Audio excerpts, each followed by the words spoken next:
नमस्कार दोस्तों, मैं राज पांडे। आप देख रहे हैं आरसीएन टुडे। आइए जान लेते हैं अभी की ताज़ा खबर, ब्रेकिंग न्यूज़ के बारे में। पहली बड़ी खबर पीएनपी से है। पीएनपी के द्वारा शासन को 2 प्रस्ताव भेजा गया था। पहला प्रस्ताव था एडेड जूनियर हाई स्कूल शिक्षक भर्ती परीक्षा 2021 को लेकर। दूसरा प्रस्ताव था यूपी टेट 2020 के नोटिफिकेशन को लेकर, जिसका नोटिफिकेशन 2021 में जारी होना है। दोनों प्रस्ताव एक साथ भेजे गए थे, ऐसा नहीं है कि अलग अलग भेजा गया था। और दोनों प्रस्ताव को शासन के द्वारा अस्वीकार कर दिया गया, जिसके संबंध में कल ही मेरे द्वारा सबसे पहले आपको जानकारी दी गई थी। आपको पूरी बात समझाई गई थी आखिरकार प्रस्ताव को अस्वीकार क्यों किया गया। अगर आप लोगों ने कल का वीडियो देखा होगा तो आपको जानकारी होगी, नहीं देखे हैं तो इस वीडियो में मैं आपको बता दे रहा हूँ। देखिए, 10 अक्टूबर को एडेड जूनियर हाई स्कूल शिक्षक भर्ती परीक्षा का आयोजन होना था, जो कि प्रस्ताव में जिक्र था। शासन को प्रस्ताव भेजा गया, लेकिन 10 अक्टूबर 2021 को अब परीक्षा का आयोजन नहीं हो पाएगा। इसका कारण है क्योंकि यूपीएससी के द्वारा पहले ही परीक्षा की तिथि निर्धारित की गई है 10 अक्टूबर 2021। अब जिस दिन परीक्षा की तिथि निर्धारित है यूपीएससी की, उसी दिन यूपी टेट परीक्षा को लेकर अगर प्रस्ताव भेजा जाएगा तो परीक्षा कैसे हो पाएगी। ऐसा नहीं कि यूपी टेट का प्रस्ताव पहले गया था, बाद में यूपीएससी का प्रस्ताव गया है। यूपीएससी ने तो पहले ही तिथि का निर्धारण कर दिया था। तो क्या पीएनपी के सचिव को इस बात की जानकारी नहीं थी कि 10 अक्टूबर को यूपीएससी की परीक्षा है, या पीएनपी के सचिव को आदेश मिला है कि आप परीक्षा में डिले करिए जब तक 2022 का चुनाव ना आ जाए। आखिर क्या है मामला। कई अभ्यर्थियों का कहना है कि परीक्षा इस वर्ष नहीं हो पाएगी। कई अभ्यर्थियों का कहना है कि परीक्षा अब दिसंबर में होगी एडेड जूनियर हाई स्कूल शिक्षक भर्ती का। कई अभ्यर्थियों का कहना कि जनवरी में होगी, फरवरी में होगी। तो श्रीमान जी, मैं आप सभी को बताना चाहता हूँ कि कहना अलग बात है, सही जानकारी ढूंढ कर लाना अलग बात है। जो मुझे जानकारी मिली है, जो मैं आपको जानकारी देने जा रहा हूं, भविष्य में यही सही होगा। प्रस्ताव दोबारा शासन को एडेड जूनियर हाई स्कूल शिक्षक भर्ती को लेकर और यूपी टेट को लेकर अगस्त के प्रथम पखवाड़े में भेजा जाएगा। 7 अगस्त तक पूर्ण संभावना के प्रस्ताव को भेज दिया जाए। अब जो तिथि आपको मिलेगी वह अक्टूबर के अंतिम या नवंबर के प्रथम पखवाड़े तक मिल सकती है। अब 24 अक्टूबर को भी परीक्षा प्रस्तावित है, आपको मालूम होगा। तो अब तिथि का निर्धारण या तो तीसरे सप्ताह में कर दें अगर कोई परीक्षा ना हो, या तो फिर नवंबर के प्रथम पखवाड़े में करें, यानी कि 20 नवंबर तक करें। अगर ऐसा नहीं करते हैं तो परीक्षा हो ही नहीं पाएगी, क्योंकि कई परीक्षाएं कई तिथियों पर प्रस्तावित हैं। अगर ऐसा करेंगे तो किसी भी तिथि पर परीक्षा का आयोजन नहीं हो पाएगा। अगर कोरोना की तीसरी लहर नहीं आई तो 20 नवंबर तक एडेड जूनियर हाई स्कूल शिक्षक भर्ती परीक्षा का आयोजन हो जाएगा, अन्यथा परीक्षा का आयोजन नहीं हो पाएगा। यानी कि तीसरे सप्ताह में समय है और नवंबर के प्रथम पखवाड़े यानी कि 20 नवंबर तक का समय है। तो इसी के बीच में एडेड जूनियर हाई स्कूल शिक्षक भर्ती परीक्षा का आयोजन होगा। तैयारी करते रहिए। प्रस्ताव जल्द ही भेजा जाएगा। जब जानकारी मुझे मिलेगी तो मैं आपको अपडेट कर दूंगा। जो जानकारी मिली है कि अगस्त के प्रथम पखवाड़े में प्रस्ताव को भेज दिया जाएगा। यूपी टेट का नोटिफिकेशन कब आएगा, आपके जहन में सवाल है, तो मैं आपसे बताना चाहता हूं कि यूपी टेट का नोटिफिकेशन अगस्त के प्रथम पखवाड़े में जारी किया जाएगा। आवेदन प्रक्रिया 22 से 25 दिन चल सकती है और परीक्षा यूपी टेट का अब ज़्यादा डिले होगा, यानी कि यूपी टेट की परीक्षा अब जनवरी के प्रथम पखवाड़े यानी कि 18-19 जनवरी तक जा सकती है। तो काफ़ी विलंब किया जा रहा है यूपी टेट की परीक्षा में।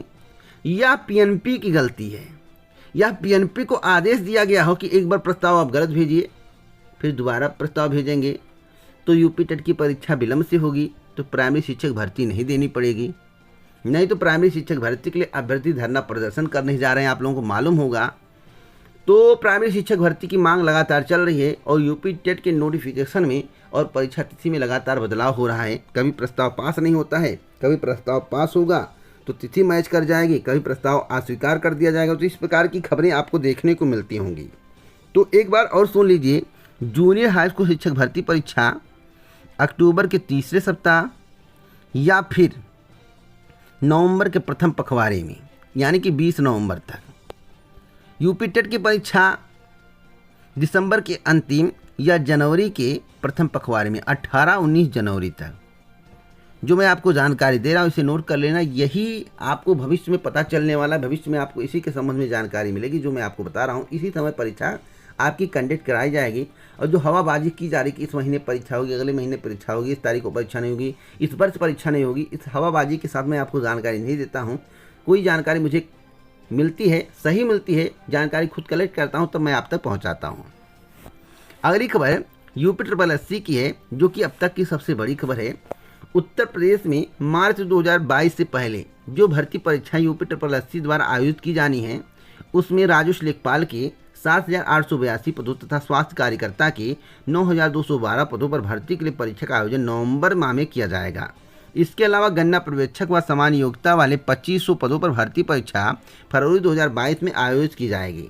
कनिष्ठ सहायक, असुलिपिक व समान योग्यता वाले 2000 पदों तथा प्रयोगशाला प्रवृत्ति, एक्सरे प्रवृत्ति व समान योग्यता वाले 1200 पदों पर भर्ती परीक्षा मार्च 2022 में कंडक्ट कराई जाएंगी, आयोजित की जाएगी। मैं आपसे को बताना चाहता हूं कि जैसे ही आदर्श आचार संहिता लागू होगी वैसे ही अधिकारी, कर्मचारी और स्कूल वाले चुनाव की ड्यूटी में व्यस्त हो जाएंगे।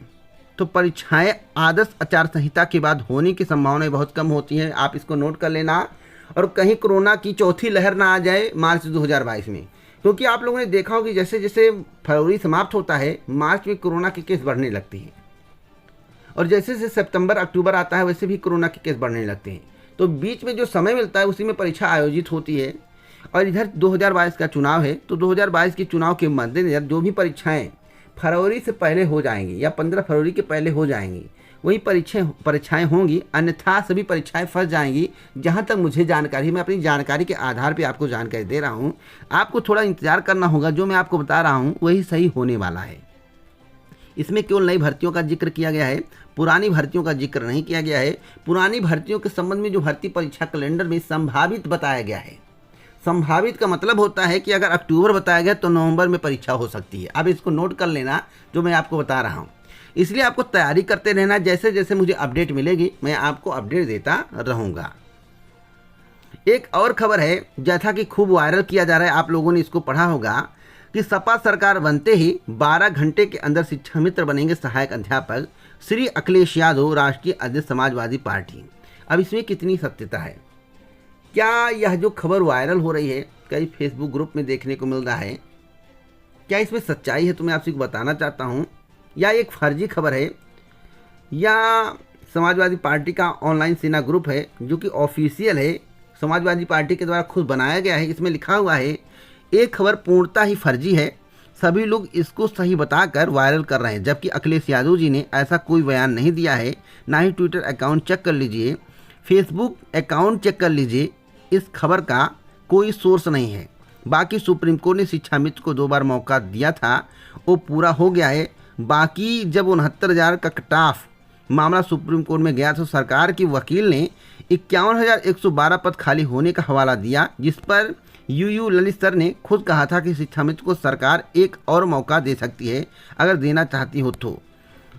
उसके एक दिन बाद शिक्षा मित्र सतीश द्विवेदी जी ने खुद कहा था कि जितने भी शिक्षा मित्र हैं उनको सरकार एक और मौका देगी, लेकिन देगी कब इसके संबंध में स्पष्ट नहीं किया गया था। तो ये जो खबर चलाई जा रही है कि शिक्षा मित्रों को 12 घंटे में सहायक अध्यापक बना दिया जाएगा अगर सरकार सपा की आती है, यह पूर्णतः फर्जी खबर है। केवल सपा सरकार को बदनाम करने का प्रयास किया जा रहा है, क्योंकि इस समय युवा नाराज है बीजेपी से और टक्कर में सपा और भाजपा है। बीएसपी भी पिछड़ती नजर आ रही है, तो जिसके कारण अगर सपा को कमज़ोर कर दिया जाएगा, सपा को तोड़ दिया जाएगा, तो बीजेपी का रास्ता आसान हो जाएगा। और हर पार्टी चाहती है कि विजय हो चाहे जैसे हो।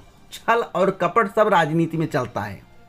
छल और कपट की बदौलत ही राजनीति आगे बढ़ती है और सत्ता हासिल करते हैं। जब तक छल कपट अंदर नहीं रहेगा तब तक सत्ता कैसे हासिल करेंगे? जैसा कि 15 लाख का वादा किया गया, जुमला साबित हुआ। 2 करोड़ रोजगार का वादा किया गया, जुमला साबित हुआ। 6 लाख से अधिक नौकरियां दी जा चुकी हैं, किसे मिला इसके संबंध में कोई जानकारी नहीं, यह भी आप जुमला मान सकते हैं। तो इसी प्रकार से पार्टियों को बदनाम करके आगे बढ़ने का प्रयास किया जाता है। जैसे मैं वीडियो बना रहा हूँ, अभी कमेंट बॉक्स में लोग गाली देने लगेंगे। अब गाली देने का मतलब क्या है? कुछ ऐसे चैनल वाले हैं जो फेक आईडी बनाकर हमें गाली देते हैं, हमारे चैनल को बदनाम करने का प्रयास करते हैं। तो इस तरह की हरकतें सोशल मीडिया पर होती रहती हैं। उसी में से एक हरकत यह भी है कि सपा सरकार बनते ही 12 घंटे के अंदर शिक्षा मित्र बनेंगे सहायक अध्यापक, यह पूर्ण रूप से फर्जी है। अखिलेश यादव के द्वारा कोई बयान नहीं दिया गया है। आप इसी प्रकार की सही और सटीक जानकारी चाहते हैं तो चैनल को सब्सक्राइब कर लें, बेल आइकन दबा दें, ऑल पर सेलेक्ट कर दें, जिससे हमारे वीडियो का नोटिफिकेशन आपके पास सबसे पहले पहुंच जाए, वीडियो को आप सबसे पहले देख पाएँ। वीडियो को लाइक शेयर करना मत भूलें। जय हिंद, जय भारत दोस्तों, नमस्कार।